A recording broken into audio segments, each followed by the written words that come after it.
Okay, so friend and I are back with more soap. This is going to be season 3, episode 12.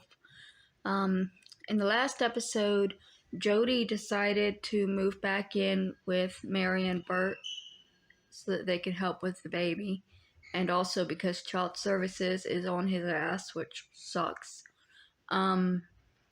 Chester is desperately trying to convince Jessica that he's going to change, which is bullshit because he's not going to.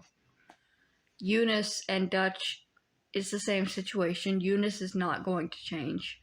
It was a very frustrating couple of episodes. But I'm also PMSing, so I'm easily frustrated right now. And I'm also low on iron because I'm PMSing and had a 2-week period last month, and I'm depleted. So I have been eating and drinking today to try to up my iron, but I'm so tired. I've just been sleeping a whole lot. So I apologize if I'm a little bit lethargic for this episode, but we're going to push through and get it filmed anyways. In the last episode of SOAP, Chester told Jessica he fools around with other women because he's sick and needs help. Mary convinced Jody to move back home, and that way he could get help with the baby. Danny met a girl named Polly at the cemetery who might help him get over Elaine. And Bert, who has trouble sleeping, went to the doctor for a physical, hoping that might help. Right, so Bert was having trouble sleeping. Why was Mary seeing the doctor? That I'm still confused with that. I think I asked that in the last episode. They didn't really explain. I mean, I assume she was there for moral support, but then why is she being seen by the doctor? You won't be after this episode of SOAP.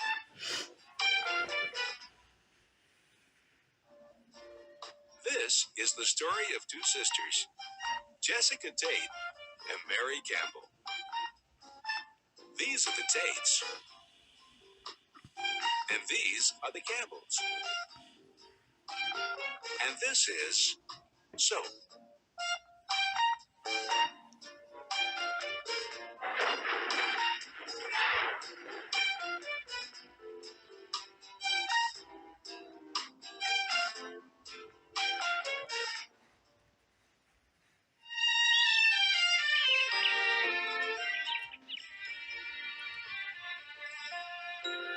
Why does this look like Boy Meets World? Is this the Boy Meets World bedroom? Okay, listen.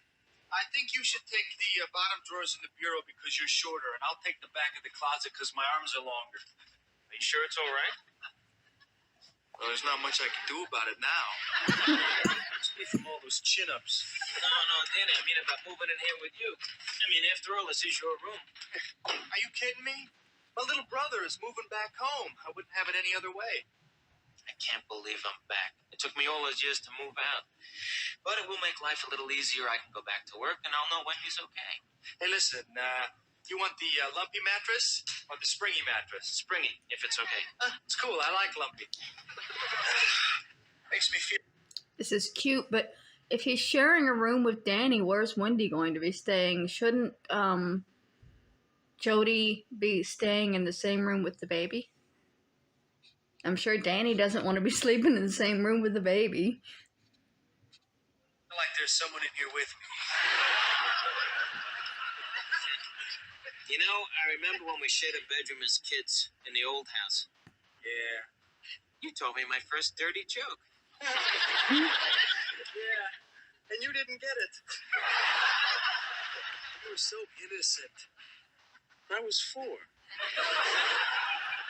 Hey, listen, I got a surprise. What's their age gap difference? This is a real blast from the past. Ta-da! The hoop, our old basketball hoop. Wow, you saved it all these years? Yep. All right, little one-on-one. Okay.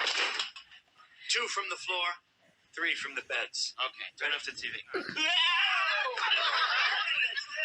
Look at this. It's a meeting of the minds. Einstein and Dr. Freud. It's different.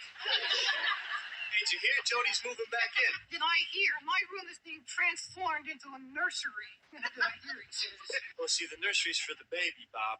See, Jody's moving back home, and he's bringing his baby with him, and the baby is going to sleep in the nursery. Look, let me explain it to you. The baby... I got it. Right, so shouldn't Jody be staying in the nursery and Chuck and Bob be staying with Danny? That makes more sense to me. God, it's like Where are Chuck and Bob gonna be staying? I guess these are big houses. I'm asking questions when these houses probably have extra rooms. talking to the brick. Jody and Danny are gonna share rooms, so you and I are gonna have to share our room again. Hi. Mary, can I please sleep with the baby? I love that baby, and I've always loved that baby, and even more important, I really hate Chuck. That's the arrangement. Take it or leave it. Hey, man, where is everybody? Jody, come on over here. Wait, Bob had his own room? This is great. All the kids here. My 3 sons. I feel like Fred McMurray. We're going out tonight. We'll do something special. Come on, what do you want to do? The whole family goes. We'll go bowling. We'll shoot a little pool. Jody, it's your night. Whatever you want. Name it. I want to go apartment hunting. Bert's so cute when he's excited. Calm down. No. That's the way I want it. I'll move. I'll live alone. And if I get murdered in my sleep, it's on your head. That's ridiculous. Sure is. How could you possibly get your own place? Huh? You have to stand on a chair to open the door. Oh, Jody.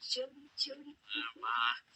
I'm going to make your favorite meal tonight, just for you, in honor of your homecoming. Thanks, Mother. Hey, Jody, the Knicks are playing at the Garden tonight. These are center court. I really had to pull strings. Oh, wait a minute. I was going to take them bowling here. I mean, all of us. I reserved an alley already. I was going to cook something special and drive us all to Coney Island, just like when you were little. Coney Island? Oh, what were you going to cook? It's alley 3, guys. That's our alley. Bert, the Knicks are playing the Lakers. They are. Lasagna.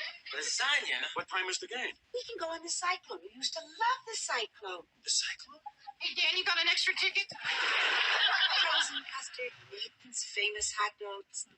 They act like they haven't spent time with him in years. He's been living in the same city, seeing them regularly, attending all of the parties. Of course, it's entirely up to you, Jody.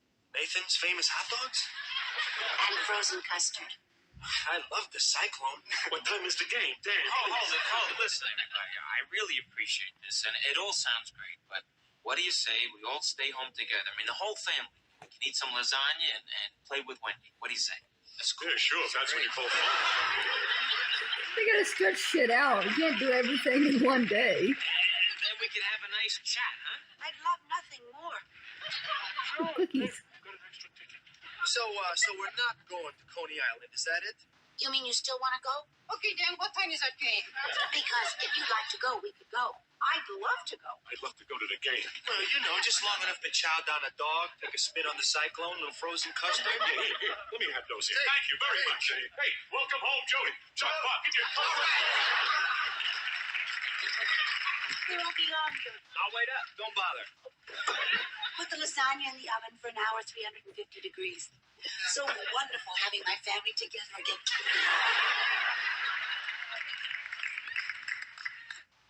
At least she left the cookies. Yes.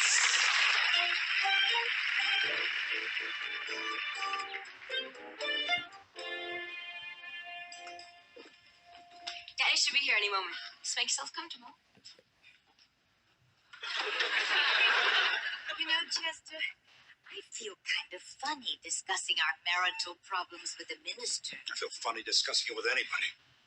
Of course, it would be worse if it were a priest. It would be like discussing a film with a blind man. A rabbi would have been nice. They seem very wise. But I suppose you have to be Jewish. Let me pause for a second for the background noise. Okay, they're not settling down, so we're just going to have their conversation in the background of the show. I apologize for that. I wonder which religion does the biggest business in this sort of thing. Sorry I'm late.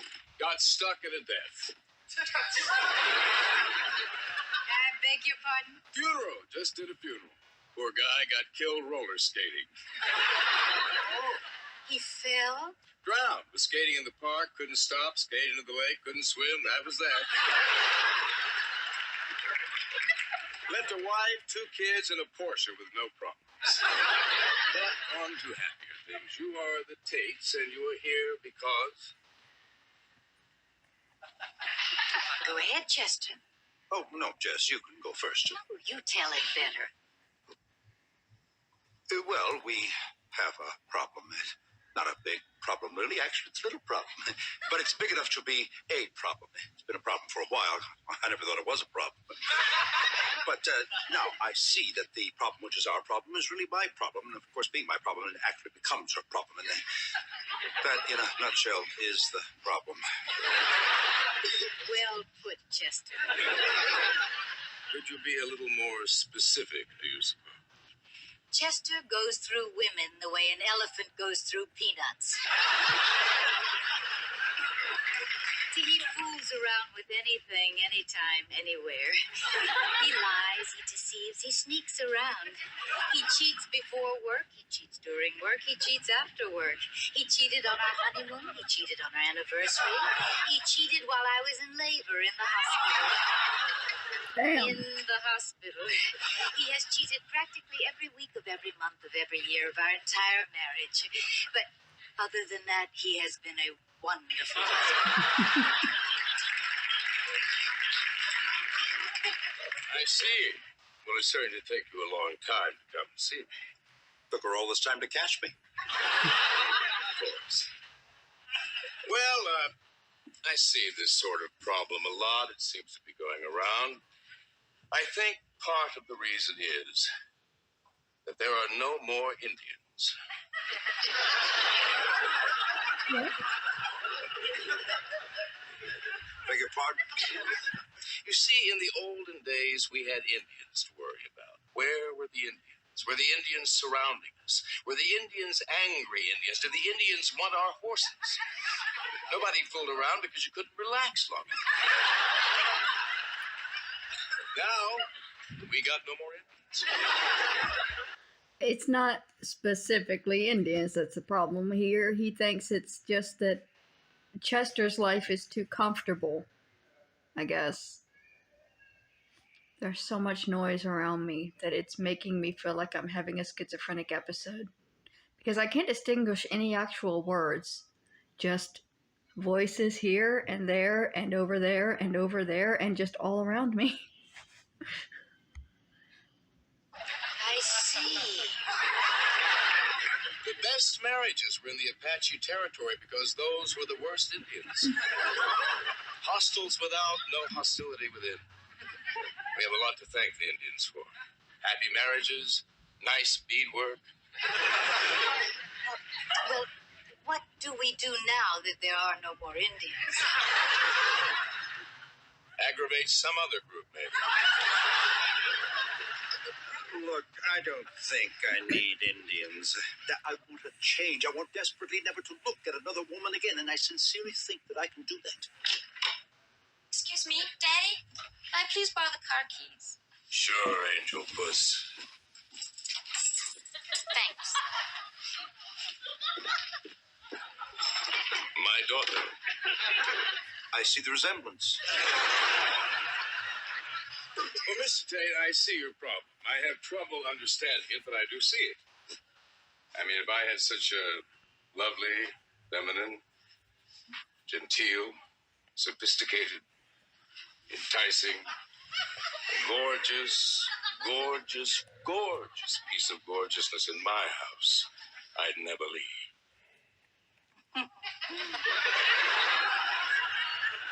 Well, yes, of course, but you see the fronts. Gorgeous. Your ministry. How do you keep your marriage trouble-free? Divorce. Married 16 years. My wife decided we had to have new carpeting in the family room. Guy came to lay the carpet, probably got a little confused about what he was there to lay.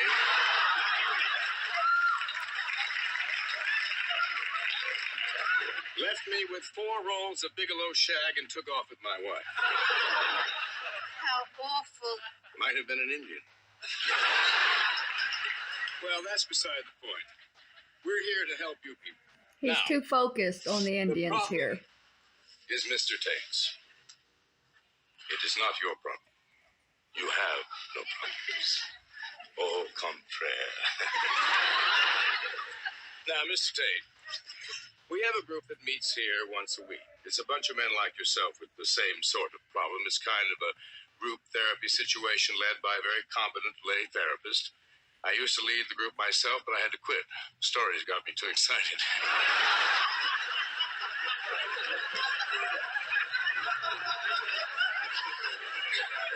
You should hear those guys talk. Anyway, I think it'll do you a lot of good. Come tomorrow night, 8 o'clock. Well, I've got to run. A wedding. Complete waste of time. They haven't got a chance. He's 49, she's 21, been married 4 times. I give it 10 days. Alright, I'm gonna stop it again because they're just straight up screaming through the hallways now. It's never gonna stop. It's one of the disadvantages of city living. I really miss living out in the middle of the woods where there was nobody around. Because this is every night at some point. And it's... Sometimes people just go out into the hallway to have conversations. Like there's a stairway on this end, and so they'll just sit on the stairway and not realize that it's reverberating through the entire hallway. And then right at the end of my hallway here, right outside my door is the dumpsters. And so there's a back area with steps. And so sometimes people will step to that area to have phone conversations, not realizing that it's right next to my apartment.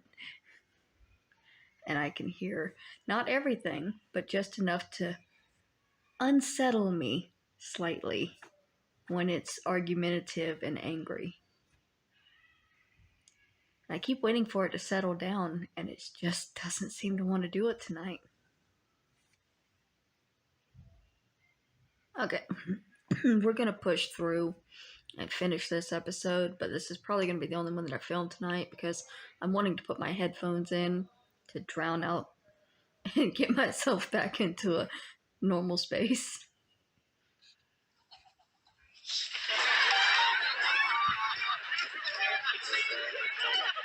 Does every man fall in love with Jessica immediately after speaking with her?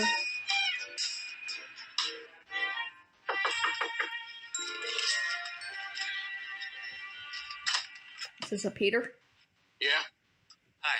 Make it fast. We don't want any.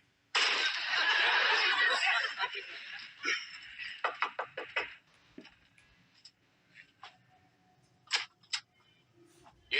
Is this 58 Milburn Street? Who wants to know? I'm looking for Polly Dawson. I ain't her.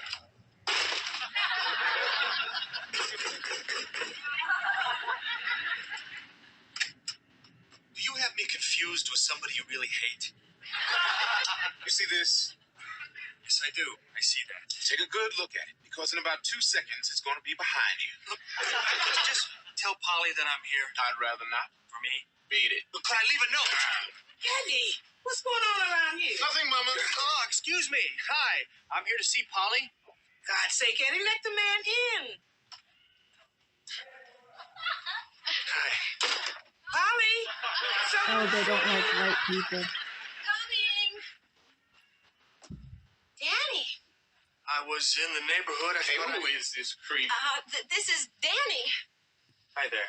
Where'd you find him? We met last week at the cemetery. Oh, you hang around cemeteries. I was there visiting my wife. And you just happened to pick up this black chick along the way so the day wouldn't be a total loss. Danny, why don't you sit down and make yourself comfortable? I'm Polly's mother, and this is her brother, Eddie. Hi. Why don't you get out now while you can still crawl? I think he's warming up to me. Eddie, why don't you get out of here? Next time, I won't be so polite. So, What's Eddie's how'd you problem? find me? It was easy, really. My stepfather and my brother and me staked out the graveyard for a couple of days, and when you didn't show there, I just started it on the phone book. There's only a couple hundred Dawsons. Oh, I never did tell you my address, did I? Or your last name, or your phone number. Well, you didn't ask. I didn't think it was a good time. I guess you changed your mind, huh? Yeah, I did. I don't hear nobody talking. I was taking a breath, Eddie. Is it all right if we breathe? Okay, so long as it don't become audible.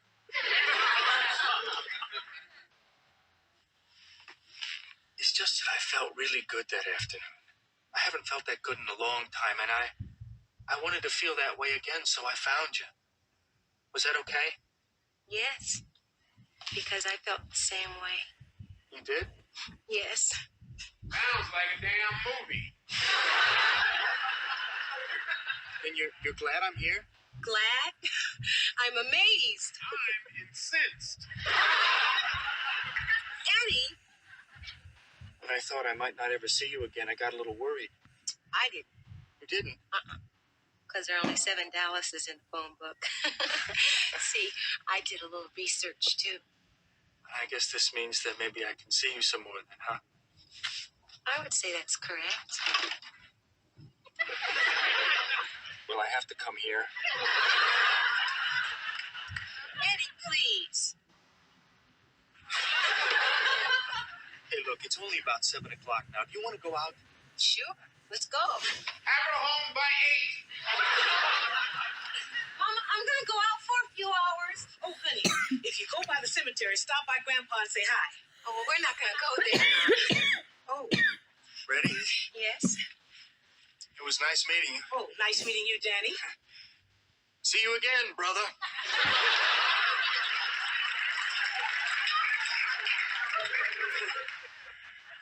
You touch one hair on her head, and I will break every bone in your head. He's a little hostile, isn't he? Oh, don't worry about Eddie. He gets it from our father. It's Screaming comforting. just continues. And often it's in another language. I don't know if it's angry or not. Hey, Doc. How you doing, Doc? Sit down. Yeah, all right. Come on. What's the matter? Come on. Why so glum? Dow Jones down again. Okay, let me pause it for another second just till it quiets down. Trying to film tonight was a mistake because without my earbuds to drown all of this out, I'm nearing a panic attack. But I just want to get to the end of this episode. But it keeps escalating and getting louder and louder. Bert, I wanted to talk to you without Mary. Something's the matter with Mary? Wait a minute. Doc, what God, she's sick or she's not going to die? No, but Mary's fine. She's never been better. Oh, good. Thank you, Doc. I love you, Doc. I really love you, Doc. In fact, she's pregnant.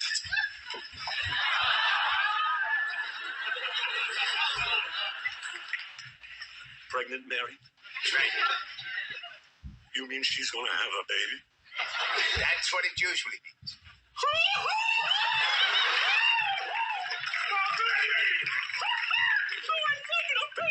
Mary and I that'll be our first baby together, Doc. There's a baby. Oh, God, thank you. You're terrific. Oh, baby, Doc. Mary and I are going to have a baby. I know. I can't believe it. Now, Bert, there's something we have to talk about. But I know at our age. We're not old. Come on, it's better to have a baby when you're older because you're smarter. Get the other phone. Really, you got more Hold on. experience, you know more things, and you don't care so much about your clothes. It's not all good news. Doc, come on, Doc. I know what you never sleep, Doc. I had 3 kids. I didn't sleep for 5 years. 1 or 2 naps. That was it. Besides, the older you get, the less sleep you need. Okay. I can listen to the last 5 minutes of this episode on the other phone in my headphones, and that will drown out everything around me, and I won't go completely insane. Okay, I have this reset up so that I'm now watching it on both phones. It's playing here.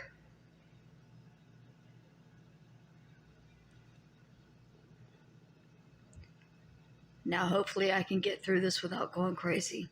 I'm just trying to get them synced up now. It's a medical fact. Don't you ever read Newsweek? Bert, that's not all. Twins! We did it! Twins! Oh, that's gold! God, that's great. Twins, that's great. No, it's not. Yes, Doc, I'm telling you, it's great. It's great. I just won't dress them the same. I hate that. I got 2 old-maid twin aunts. They're 80 now. They still dress the same. Every day they wake up and argue about what they're going to wear. They're very weird. Bert, that's not it. You're probably right. They were probably weird to begin with. Hold on, I haven't got it synced up yet. I'm all fucked up. Okay, I think I'm right now. 2 old-maid twin aunts. They're 80 now. They still dress the same. Every day they wake up and argue about what they're going to wear. They're very weird. Bert, that's not it. You're probably right. They were probably weird to begin with. No, Bert, it's you. Yeah, I have been called weird. What's wrong with Bert? Bert, you remember the tests we did? Do I remember? You should see my arm. They look like a junkie here.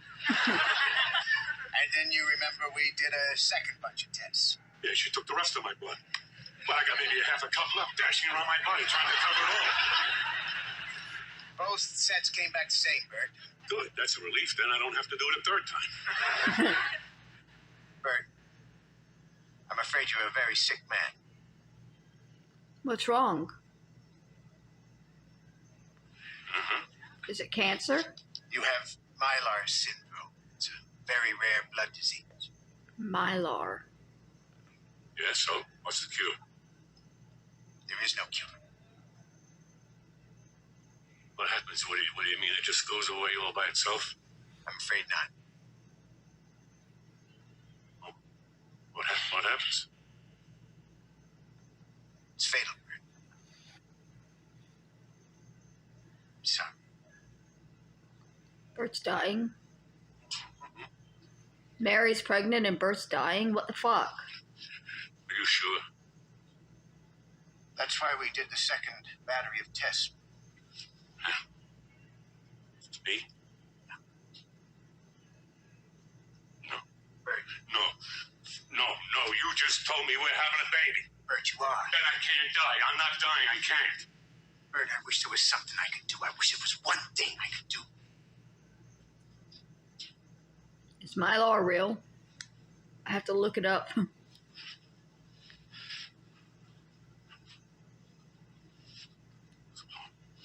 How long? I mean, how much time? About 5 months. 5 months? Everybody else gets 6. They would say 6 months to a year. What is this? I get 5? It could be 6, Bert. No, I don't believe it. I don't. What do you call this stuff? It's Mylar syndrome. But you got nothing for it here. You got wonder drugs and machines and men on Mars, and you got nothing for this stuff here. But Mylar wins. I'm afraid so.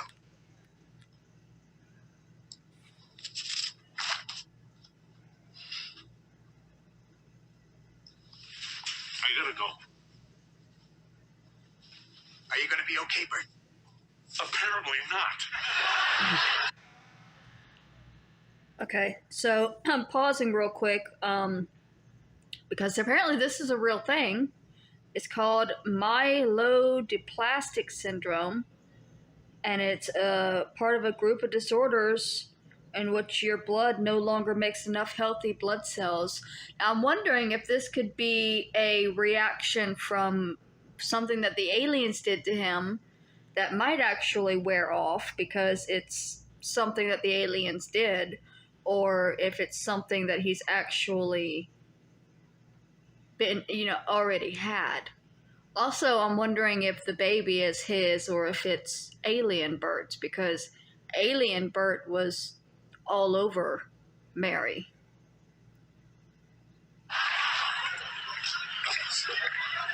I'm sorry, Doc, I'm sorry. No, it's not your fault. It's not your fault. You okay? Bert, if there's anything I can do.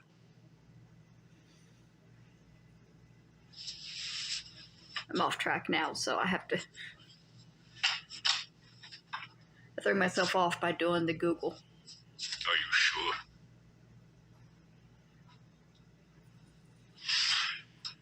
It's incredible. this day of my life, you tell me I have no life.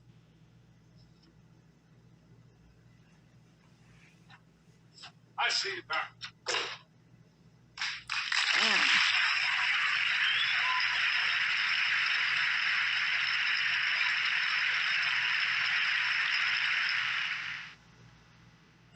What will happen with Danny and Polly? Will her brother let it happen?